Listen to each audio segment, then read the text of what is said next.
صل علی سیدنا و مولانا محمد وعلی آل سیدنا و مولانا محمد مبارک وسلم وصلوا علیہ۔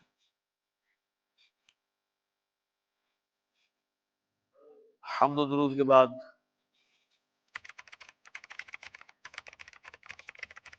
دعا ہے اللہ رب العزت عمل خیر کی دولت سے مالا مال فرمائے۔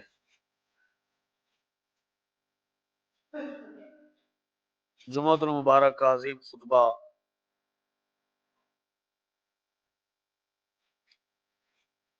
دعا کے حوالہ سے گفتگو ہو رہی تھی۔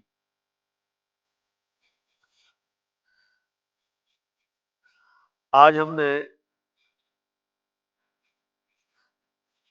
ان دعاؤں کا تذکرہ خیر کرنا ہے کہ جو دعائیں جلد قبول ہوتی ہیں۔ ویسے تو ہر دعا قبول ہوتی ہے، لیکن کچھ ایسے مواقع بھی ہوتے ہیں یا ایسی چیزیں بھی ہیں جن کے اندر دعائیں جلد قبول ہوتی ہیں۔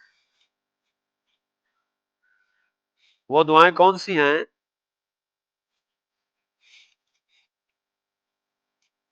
حضور کے ایک صحابی ہیں حضرت حبیب بن مسلمہ فہری رضی اللہ تعالیٰ عنہ۔ آپ بڑے ہی عظیم صحابی ہیں، اور یہ ایسے کامل صحابی ہیں جو مستجاب الدعوات ہیں، یعنی جن کی دعا قبول ہوتی تھی۔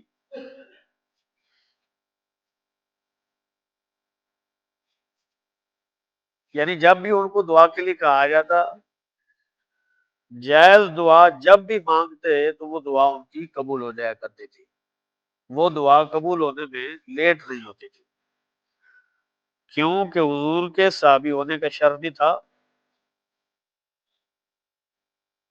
اور شاید قرب رسول بھی ہوگا کہ جس کی وجہ سے ان کی دعاؤں میں اتنا اثر تھا۔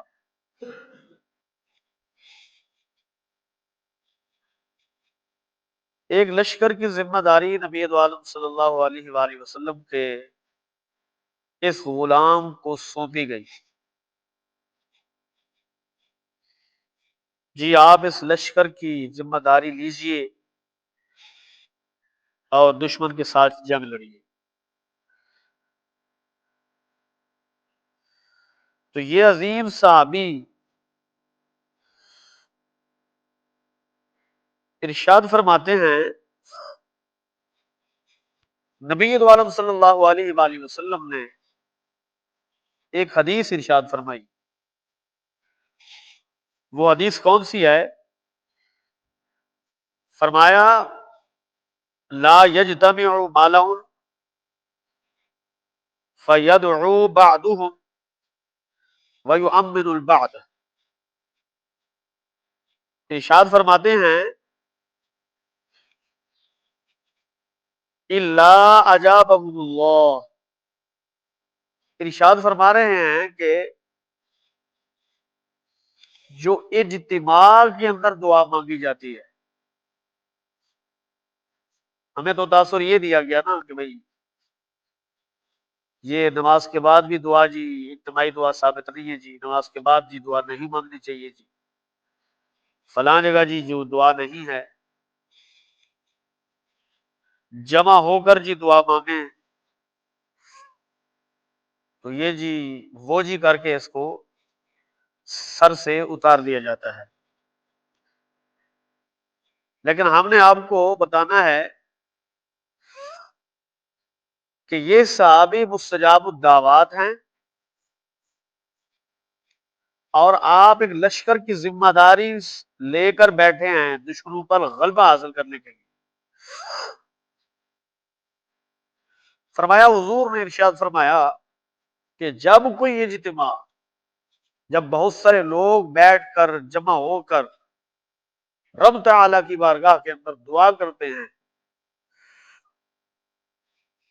ان میں سے بعض دعا مانگتے ہیں، اب ظاہر سی بات ہے کوئی ایک ہی مانگتا ہوگا، اور اس کے پیچھے جتنے ہیں وہ اگر آمین کہتے ہیں تو یہ صحابی کہہ رہے ہیں کہ اللہ رب العزت ان کی دعاؤں کو قبول فرما لیتا ہے. کتنی بڑی سعادت مندی کی بات ہے. فرمایا اللہ ان کی دعاؤں کو قبول فرما لیتا ہے. تو پھر انہوں نے پھر یہ حدیث بیان کی.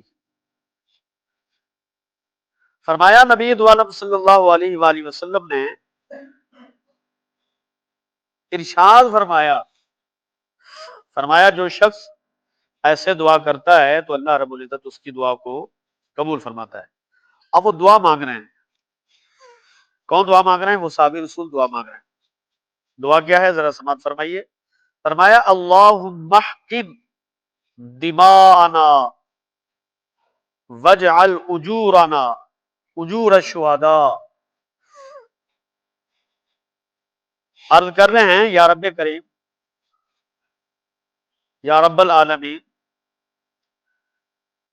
ہمیں ہماری دعاؤں میں پورا پورا اجر عطا فرما، اور ہماری حفاظت فرما، اور ہمیں شہیدوں والا اجر عطا فرما. اب راوی کہتے ہیں جو حدیث یہ روایت کر رہے ہیں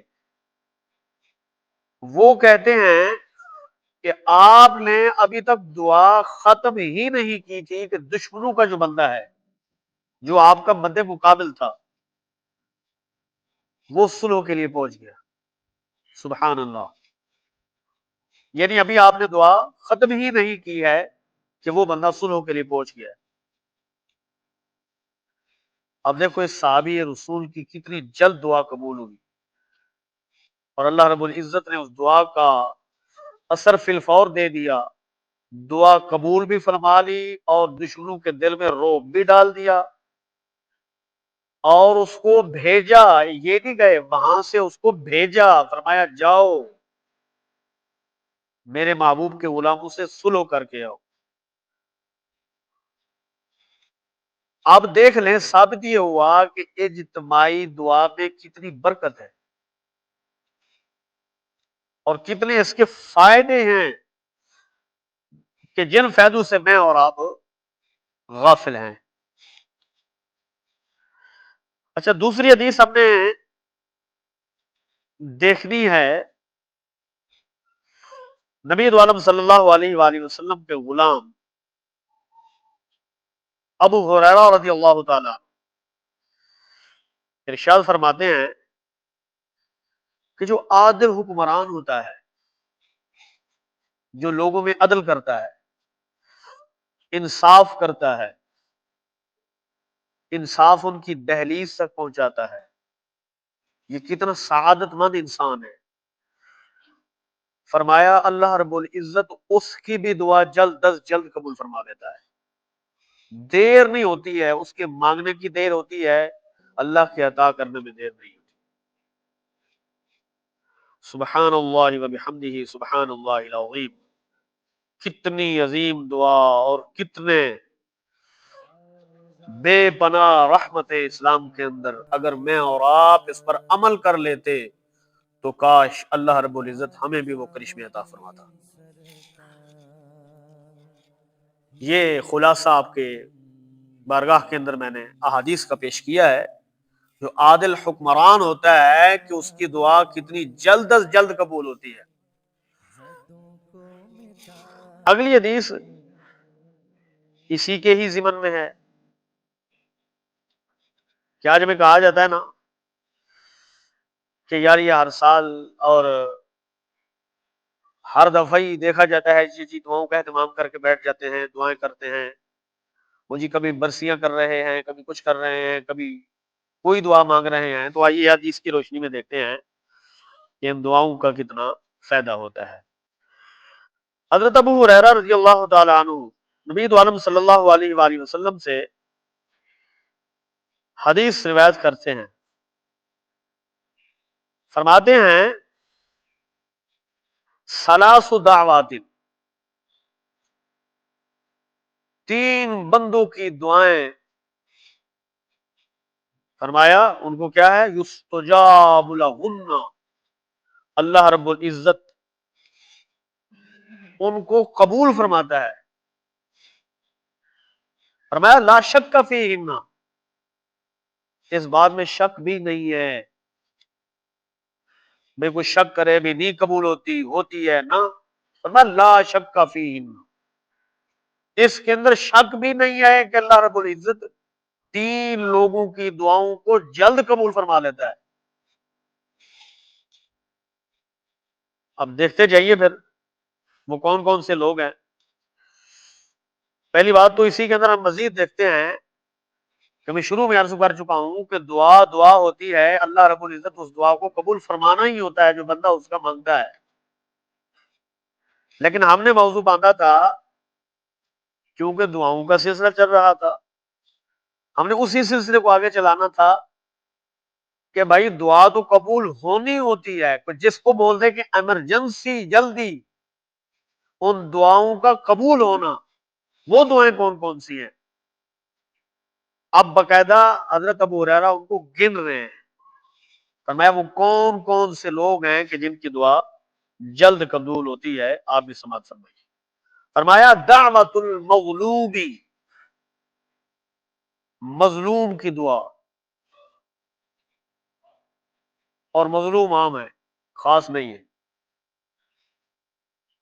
یہ نہیں کہ فلانا مظلوم فلانا مظلوم فلانا مظلوم، ہم نے گننا نہیں، ہم نے اس کو عام چھوڑ دینا. کیوں کہ ابو ہریرہ عام کہہ رہے ہیں، ہم اس کی قید لگا کے بیٹھ جائیں، ہمارے لیے روا نہیں ہے. فرمایا دعوت المغلوم، مظلوم کسی قسم کا جس شخص پر ظلم کیا جاتا ہے، فرمایا اس کی دعا اللہ رد نہیں کرتا، قبول فرماتا ہے. اور جو ہم نے موضوع باندھا تھا یہ اس کے عین مطابق، فرمایا اس دعا کو اللہ رب العزت اس کے اندر تاخیر نہیں ہوتی، فرمایا فی الفور قبول فرما لیتا ہے. جی نمبر 2 کون سی ہے جی؟ دعوت المظلوم تو ہو گئی. مظلوم کسی قسم کا بھی ہو سکتا ہے، وہ بھی ہم نے آپ کو عرض کر دیا.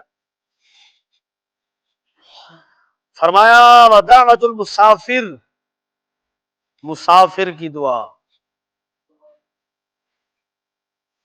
جو شخص مسافر ہے اللہ رب العزت اس کی بھی دعا رد نہیں فرماتا، فرمایا اس کی بھی دعاؤں کو قبول فرما لیتا ہے. اب یہ نہیں کہ ہم یہ کہتے ہیں جی پرانے زمانے میں سفر پیدل تھے، گدھوں پر چلا کرتے تھے، گھوڑوں پر، اونٹوں پر وغیرہ وغیرہ. یہ سفر جی تیز ہو گئے، جہازوں کا سفر آ گیا جی، بسوں کا جی، گاڑیوں کا جی، ٹرینوں کا سفر آ گیا جی، موٹر بائک کا سفر آ گیا جی. نہیں، حدیث اپنے مطلب پر قائم رہے گی. دعا ہوتی ہے. مسافر جب وہ سفر کے لیے نکل پڑتا ہے تو وہ سفر ہی سفر ہے. فرمایا دعوت المسافر، مسافر کی دعا اللہ رب العزت اس کی دعا رد نہیں کرتا، فرمایا قبول فرما لیتا ہے. اب وہ مدینے کا سفر بھی ہو سکتا ہے، مکہ مکرمہ کا سفر بھی ہو سکتا ہے، مدینۃ المنورہ کا بھی سفر ہو سکتا ہے، بیت المقدس تک کا بھی سفر ہو سکتا ہے، کیونکہ یہ بڑے عظیم سفر ہیں. اور انہی سفروں کو کہا گیا دنیا کے بہترین سفروں میں ایسے سفر ہے. اچھا آگے کیا ہے؟ فرمایا ودعوت الوالد لولدہ، اس زمانے کا ناسور، والدین کو ستانا اور پھر ان کی بد دعا لینا. کیونکہ ہم ہمیشہ ایک سائڈ چلتے ہیں، دوسری سائڈ تو ہم نے کبھی موڑ کے دیکھا ہی نہیں ہے. بھائی ٹھیک ہے اس کا انجام اچھا ہے تو ٹھیک ہے جی، اس کا انجام اچھا رہے گا، لیکن ہم یہ کاش دیکھ لیتے کہ ہم جو کر رہے ہیں اس کا انجام برا بھی تو ہو سکتا ہے. اس کے مشاہدات ماشاءاللہ آپ بڑی عمروں والے بیٹھے ہیں، سمجھ سکتے ہیں. فرمایا والد کی دعا اپنے بیٹوں کے لیے، اپنی اولاد کے لیے، فرمایا وہ بھی جلد قبول ہوتی ہے، رکتی نہیں ہے. سبحان اللہ، کہ جو ہم لیتے ہی نہیں ہیں. فرمایا یہ دعائیں ان دعاؤں کو رد نہیں کیا جاتا، یہ دعائیں جلد از جلد قبول ہوتی ہیں۔ نبی عالم صلی اللہ علیہ وآلہ وسلم کے غلاموں، آج ہم نے سوچنا ہے کہ ہم اگر بیٹھ کر دعائیں کریں تو اللہ رب العزت ان دعاؤں کو کتنا قبول فرماتا ہے۔ آپ مانگ کے دیکھ لیں، وہ ہمارے مانگنے میں دیر ہے، اس کے دینے میں دیر نہیں ہے۔ اچھا، اب اگلی جو دعا ہے وہ کون سی ہے؟ وہ یہ ہے کہ حضرت واسلہ بن اسقع رضی اللہ تعالیٰ عنہ، حضور کے صحابی ہیں، روایت کرتے ہیں کہ نبی عالم صلی اللہ علیہ وآلہ وسلم نے ارشاد فرمایا، وہ فرمایا کون ہے؟ کون سی دعائیں ہیں جی؟ اب آ گئی ہے اولاد کی دعا والدین کے حق میں۔ اوپر تو یہ تھا جو چیزیں گنتی کی گئی ہیں، پر مظلوم کی دعا رد نہیں ہوتی، مسافر کی دعا رد نہیں ہوتی، اور اب والد کی دعا اپنی اولاد کے حق میں فرمایا رد نہیں ہوتی۔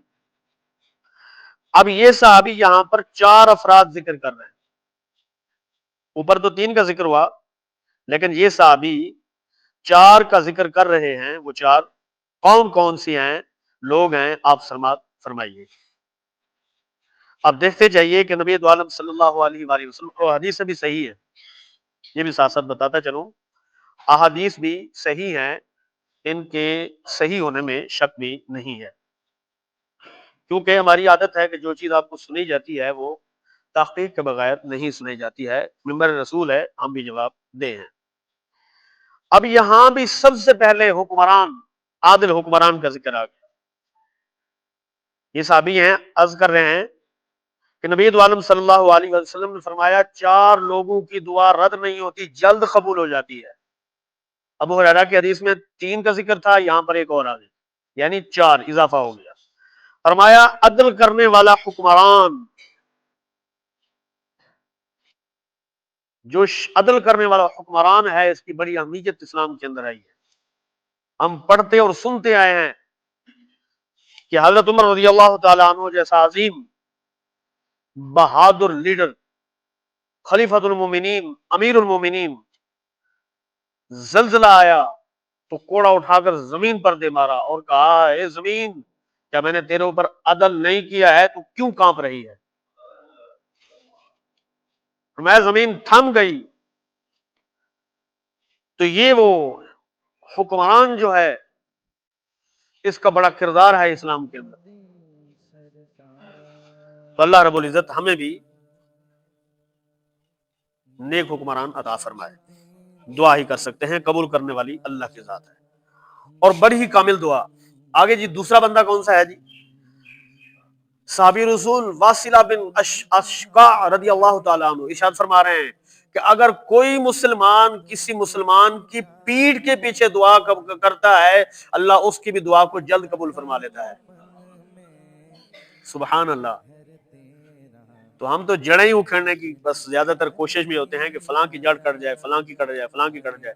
خدا را دعا کیا کریں، کیونکہ حضور کے صحابی ہیں اور دعا میں شک نہیں ہے۔ میں عرض کر رہا ہوں کہ حدیثیں صحیح ہیں جو آپ کو میں سنا رہا ہوں۔ کہا اس کی پیٹھ کے پیچھے جب کوئی دعا کرتا ہے، مسلمان کی پیٹھ کے پیچھے، تو اللہ رب العزت اس کی دعاؤں کو رد نہیں کرتا، فرمایا ان کو قبول فرما لیتا ہے۔ فرمایا جی آگے، فرمایا ایسا مرد، یعنی ایسا بندہ جو اپنے والدین کے لیے دعا کرتا ہے اور اللہ رب العزت اس کے والدین کے لیے وہ دعا اس کی قبول فرما لیتا ہے۔ یہ ثمرہ دیکھیے حضور کے غلاموں کا کتنا بڑا ثمرہ ہے۔ اور یہاں پر اپنے بڑے اساتذہ بھی آ سکتے ہیں، مشائخ بھی آ سکتے ہیں، اپنے سے جناب وہ لوگ جو ہمارے ساتھ احسان کرتے تھے وہ لوگ بھی آ گئے ہیں، ہمارے رشتہ دار آ گئے ہیں، ہمارے پیر و مرشد آ گئے ہیں۔ جس کے لیے دعا کرو، دعا اللہ رب العزت قبول فرماتا ہے، اس کو رد نہیں فرماتا ہے۔ اب اگلی دعا جو میں آپ کو سنانے والا ہوں، کیونکہ ہم جو ہے وہ زیادہ تر احسان فراموش بھی ہیں، ہمارے ساتھ اگر کوئی نیکی کرتا ہے تو ہم اس کی نیکی کو ضائع کر دیتے ہیں، اس کی نیکی پر ہم اس کو دعا نہیں دیتے ہیں۔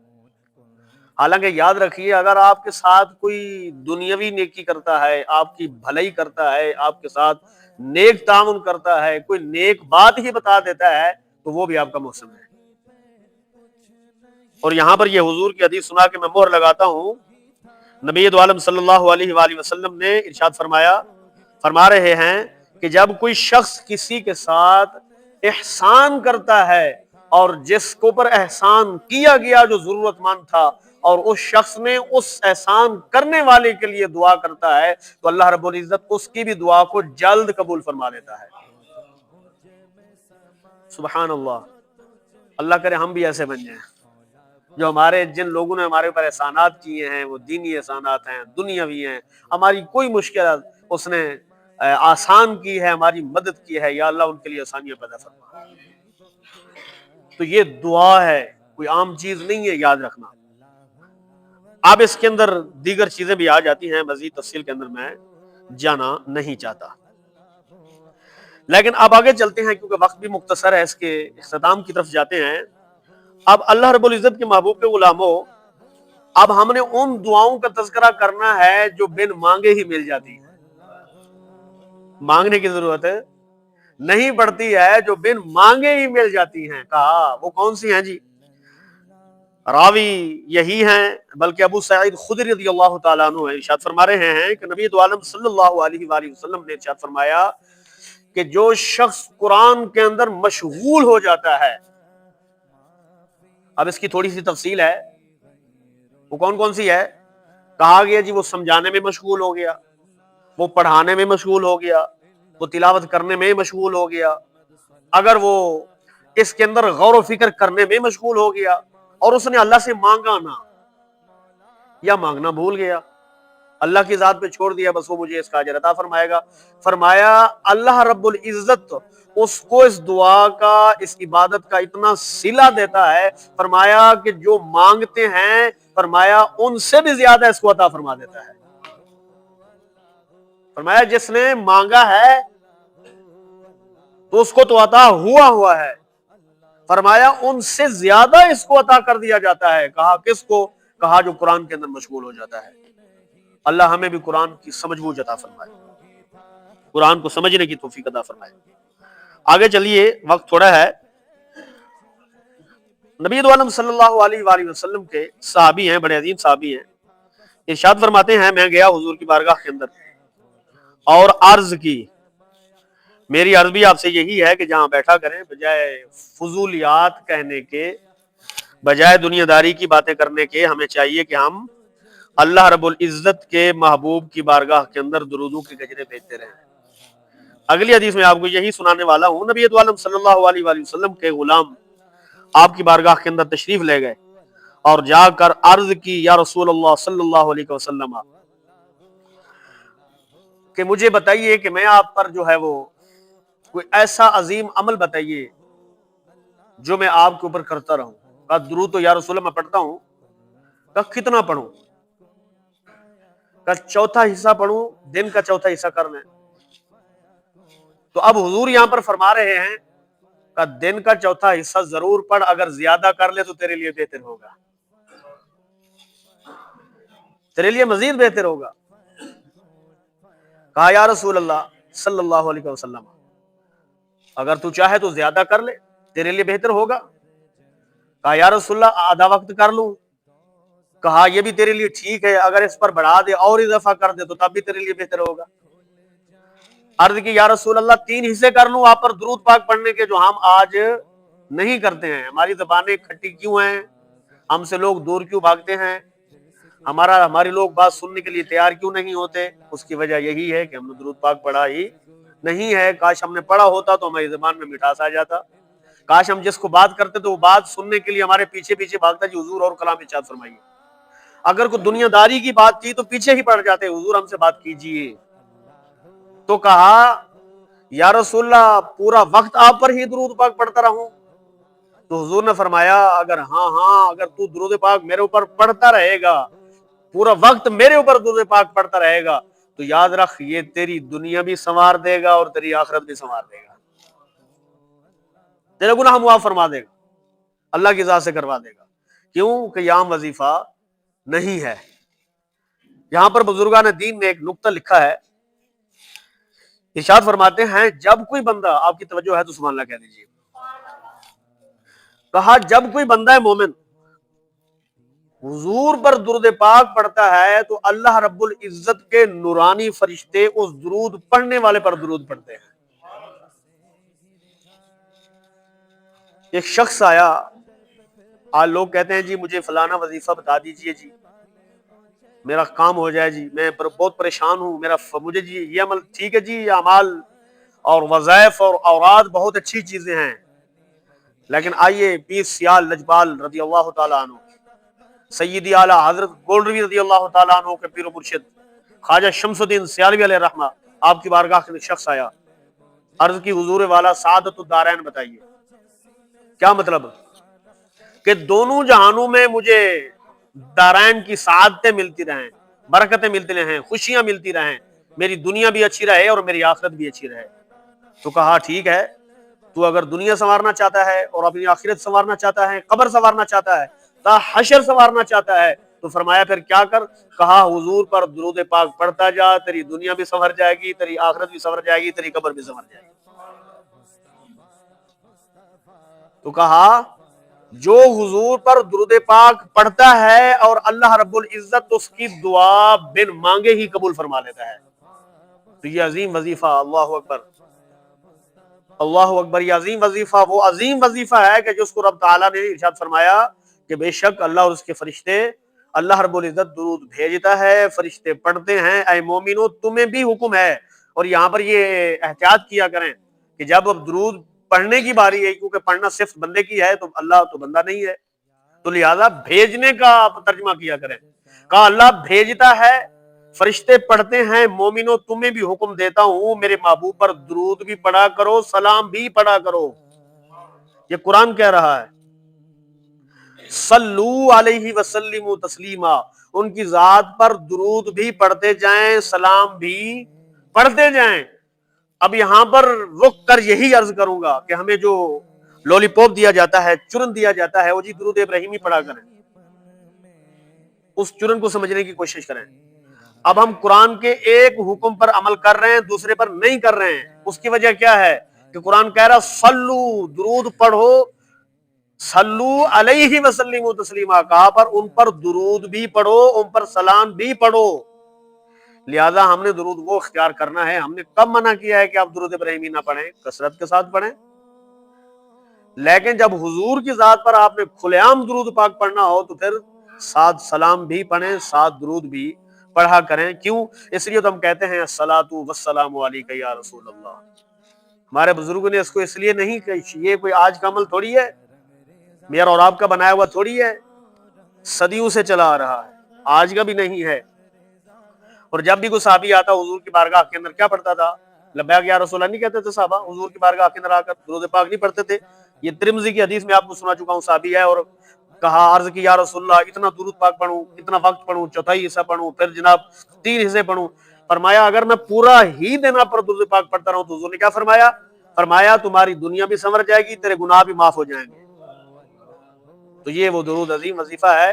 تو بیان کرنا درود کی فضیلت نہ تھا، مگر یہ تھا کہ حضور ارشاد فرما رہے ہیں کہ جو شخص دعا مانگتا ہے یعنی ذکر کرتا ہے، ابھی چیزیں ابھی حدیث باقی ہیں لیکن وقت آپ کا ہو گیا ہے، تو کہا جو یہ کرتا ہے اللہ رب العزت ان کی دعاؤں کو بن مانگے ہی قبول فرما لیتا ہے. تو انشاءاللہ ہم بھی کوشش کریں گے اللہ رب العزت کی ذات سے مانگیں گے. ایک چھوٹا سا بچہ ہے، وہ اپنے والدین سے رو کر بڑی چیزیں منوا لیتا ہے، لیکن ہم نے کبھی یہ کوشش نہیں کی ہے کہ ہم بھی کسی کی مخلوق ہیں، اگر ہم درد دل، دکھیا دل سے یا خوشی کے عالم میں بھی اس سے دعا مانگ لیں تو انشاءاللہ ہمارا ایمان ہے وہ ہماری دعاؤں کو قبول فرماتا ہے. اللہ رب العزت ہمیں عمل خیر کی توفیق عطا فرمائے.